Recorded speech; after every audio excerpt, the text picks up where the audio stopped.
mais uma vez juntos para a leitura do livro Brasil, Coração do Mundo, Pátria do Evangelho. Psicografia de Francisco Cândido Xavier, pelo espírito de Humberto de Campos. Lemos hoje o capítulo 19, a Independência. O movimento da emancipação percorria todos os departamentos das atividades políticas da pátria, mas, por disposição natural, era no Rio de Janeiro, cérebro do país, que fervilhavam as ideias libertárias, incendiando todos os espíritos. Os mensageiros invisíveis desdobravam sua ação junto a todos os elementos, preparando a fase final do trabalho da independência, através dos processos pacíficos. Os patriotas enxergavam no príncipe Dom Pedro a figura máxima, que deveria encarnar o papel de libertador do reino do Brasil. O príncipe, porém, considerando as tradições e laços de família, hesitava ainda em optar pela decisão suprema de se separar em caráter definitivo da direção da metrópole. Conhecendo as ordens rigorosas das Cortes de Lisboa, que determinavam o imediato regresso de Dom Pedro a Portugal, reúnem-se os cariocas para tomarem as providências de possível execução de uma representação com mais de 8.000 assinaturas, elevada ao príncipe regente pelo Senado da Câmara, acompanhado de numerosa multidão, a 9 de janeiro de 1822. Dom Pedro, diante da massa de povo, sente a assistência espiritual dos companheiros de Ismael, que o incitam a completar a obra da emancipação política da pátria do Evangelho, recordando-lhe simultaneamente as palavras do pai no instante das despedidas. Mas aquele povo já possuía consciência da sua maioridade e nunca mais suportaria o retrocesso à vida colonial, integrado, que se achava no patrimônio das suas conquistas, das suas liberdades. Em face da realidade positiva, após alguns minutos de angustiosa expectativa, o povo carioca recebia, por intermédio de José Clemente Pereira, a promessa formal do príncipe de que ficaria no Brasil, contra todas as determinações da coroa de Lisboa, para o bem da coletividade e para a felicidade geral da nação. Estava assim proclamada a independência do Brasil com a sua audaciosa desobediência às determinações da metrópole portuguesa. Todo o Rio de Janeiro se enche de esperança e de alegria, mas as tropas fiéis a Lisboa resolvem normalizar a situação, ameaçando abrir luta com os brasileiros a fim de se fazer cumprirem as ordens da coroa. Jorge de Avilés, comandante da divisão, faz constar imediatamente os seus propósitos. A 11 de janeiro, as tropas portuguesas ocupam o Morro do Castelo, que ficava a cavaleiros da cidade, ameaçado de bombardeio do povo carioca, reúne as multidões de milicianos, incorpora-os às tropas brasileiras e se posta contra o inimigo no campo de Santana. O perigo iminente faz tremer o coração fraterno da cidade.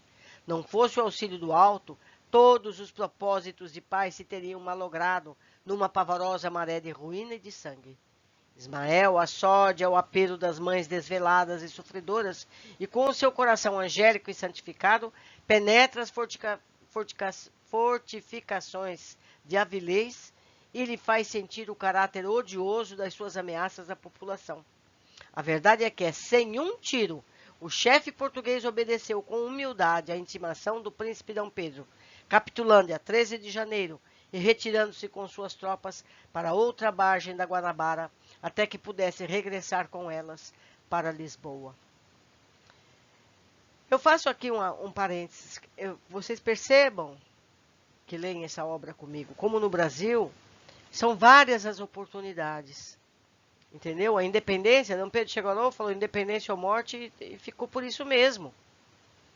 A abolição dos escravos, a mesma coisa. Enquanto nos Estados Unidos houve uma guerra civil, no Brasil não, apesar do desacordo, apesar da dificuldade, apesar deles tirarem Dom Pedro II do Brasil, não houve derramamento de sangue, guerra, entendeu? Rebelião por conta desses acontecimentos.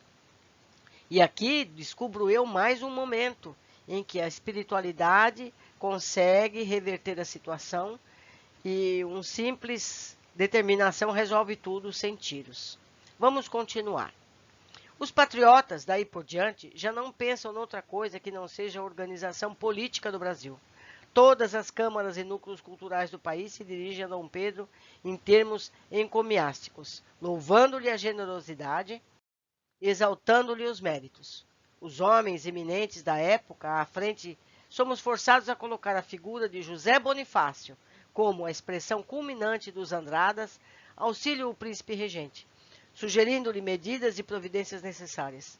Chegando ao Rio por ocasião do grande triunfo do povo, após a memorável resolução do Fico, e no Brasil é comemorado o dia do Fico, Dom Pedro decide ficar, José Bonifácio foi feito ministro do Reino do Brasil e dos Negócios Estrangeiros. O patriarca da independência adota as medidas políticas que a situação exigia, inspirando com êxito o príncipe regente nos seus delicados encargos de governo. Gonçalves Ledo, Frei Sampaio, José Clemente Pereira, paladinos da imprensa da época, foram igualmente grandes propulsores do movimento da opinião, concentrando as energias nacionais para a suprema afirmação da liberdade da pátria.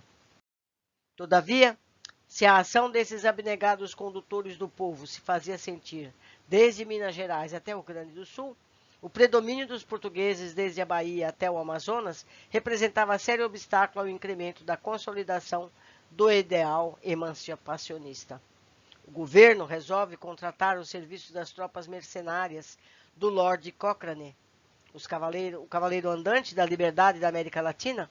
Muitas lutas se travam nas costas baianas e verdadeiros sacrifícios se impõem aos mensageiros de Ismael, que se multiplicam em todos os setores com o objetivo de conciliar seus irmãos encarnados dentro da harmonia e da paz, sempre com a finalidade de preservar a unidade territorial do Brasil, para que não se fragmentasse o coração geográfico do mundo. José Bonifácio aconselha Dom Pedro uma viagem a Minas Gerais, a fim de unificar o sentimento geral em favor da independência e serenar a luta acerba dos partidarismos. Em seguida, outra viagem com os mesmos objetivos realiza o príncipe regente a São Paulo. Os bandeirantes, que no Brasil sempre caminharam na vanguarda da emancipação e da autonomia, recebem-no com entusiasmo da sua paixão libertária e com alegria da sua generosa hospitalidade, enquanto há música e flores nos teatros e nas ruas paulistas, comemorando o acontecimento. As falanges invisíveis se reúnem no Colégio Piratininga. O conclave espiritual se realiza sob a direção de Ismael, que deixa irradiar a luz misericordiosa do seu coração. Ali se encontram heróis das lutas maranhenses e pernambucanas, mineiros e paulistas, ouvindo-lhe a palavra cheia de ponderação e de ensinamentos. Terminada a sua elocução pontilhada de grande sabedoria, o mensageiro de Jesus sentenciou: a independência do Brasil, meus irmãos, já se encontra definitivamente proclamada desde 1808. Ninguém lhe podia negar ou retirar essa liberdade. A emancipação da pátria do Evangelho consolidou-se, porém, com os fatos verificados nesses últimos dias, e para não quebrarmos a força dos costumes terrenos, escolhemos agora uma data que assinale os pósteros da liberdade indestrutível. Dirigindo-se ao Tiradentes, que se encontra presente, rematou: o nosso irmão, martirizado há alguns anos pela grande causa, acompanhará Dom Pedro em seu regresso ao Rio e, ainda na terra generosa de São Paulo, auxiliará o seu coração no grito supremo de liberdade. Uniremos assim mais uma vez as duas grandes oficinas do progresso da pátria, para que sejam as registradoras do inesquecível acontecimento nos fastos da história. O grito da emancipação partiu nas montanhas, que deverá encontrar-se aqui o seu eco realizador. Agora, todos nós que aqui nos reunimos no Sagrado Colégio de Piratininga, elevemos a Deus o nosso coração em prece pelo bem do Brasil. Dali, no âmbito silencioso daquelas paredes respeitáveis, saiu uma vibração nova de fraternidade e de amor. Tiradentes acompanhou o príncipe nos seus dias faustosos de volta ao Rio de Janeiro. Um correio providencial leva o conhecimento de Dom Pedro as novas imposições das cortes de Lisboa. E ali mesmo, nas margens do Ipiranga, quando ninguém contava com essa última declaração sua, ele deixa escapar o grito de independência ou morte, sem suspeitar de que era dócil instrumento de um emissário invisível que velava pela grandeza da pátria.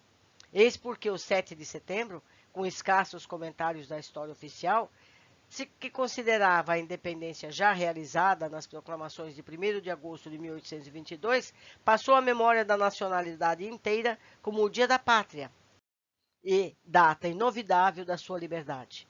Esse fato, despercebido da maioria dos estudiosos, representa a adesão intuitiva do povo aos elevados desígnios do mundo espiritual.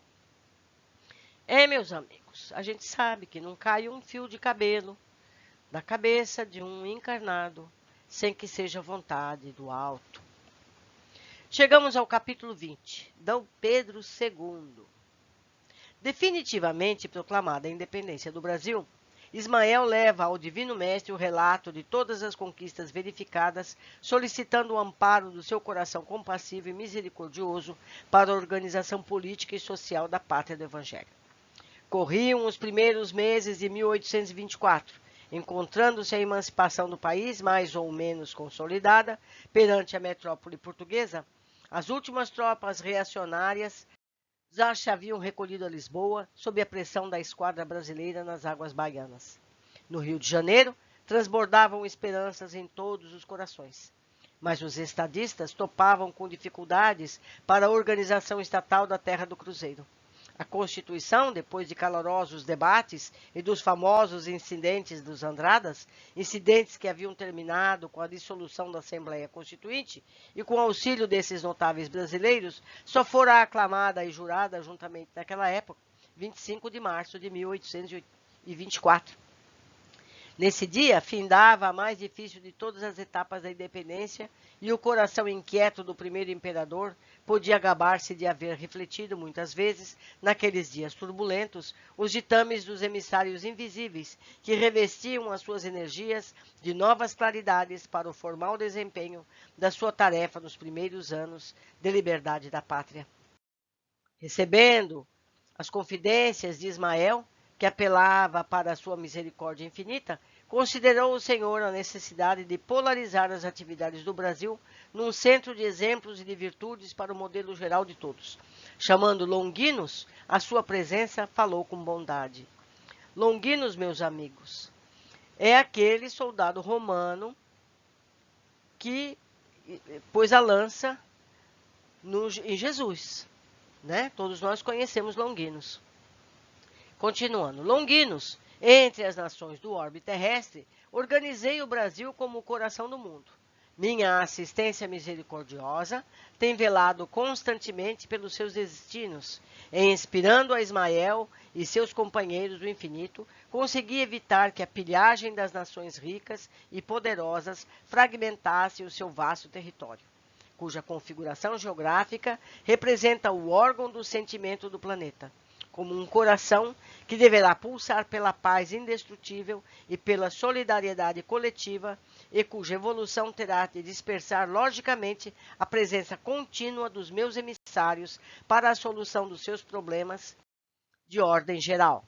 Bem sabe que os povos têm a sua maioridade, como os indivíduos, e se bem não os percam de vista os gênios tutelares do mundo espiritual, faz-se mister se lhes outorgue toda a liberdade de ação, a fim de aferirmos o aproveitamento das lições que lhe foram prodigalizadas. Sente-se o teu coração com a necessária fortaleza para cumprir uma grande missão na pátria do Evangelho? Ou seja, Ismael está convidando Longinos para encarnar no Brasil.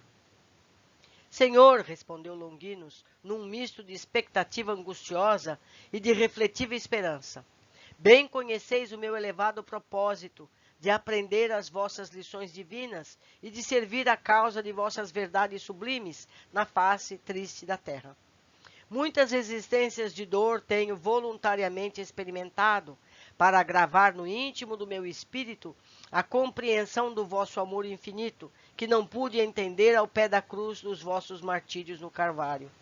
Em razão dos espinhos da vaidade e da impenitência que sufocavam naquele tempo a minha alma, assim é com indizível alegria, Senhor, que receberei vossa incumbência para trabalhar na terra generosa, onde se encontra a árvore magnânima da vossa inesgotável misericórdia. Seja qual for o gênero de serviços que me forem confiado, acolherei as vossas determinações como um sagrado ministério. Pois bem, redacou Jesus, próprio Jesus, com grande piedade. Essa missão, se for bem cumprida por ti, constituirá a tua última romagem pelo planeta escuro da dor e do esquecimento. Então, Jesus ofereceu a Longinos uma grande missão, que, se for bem vencida, seria a última missão dele no planeta Terra. Diz Jesus, a tua tarefa será daquelas que requerem o máximo de renúncias e devotamentos. Serás imperador do Brasil, até que ele atinja a sua perfeita maioridade, como nação. Concentrarás o poder e a autoridade para beneficiar a todos os seus filhos. Não é preciso encarecer os teus olhos à delicadeza e sublimidade desse mandato, porque os reis terrestres, quando bem compenetrados das suas elevadas obrigações, diante das leis divinas, sentem nas suas coroas efêmeras um peso maior que o das algemas dos forçados. A autoridade, como a riqueza, é um patrimônio terrível para os espíritos inconscientes dos seus grandes deveres.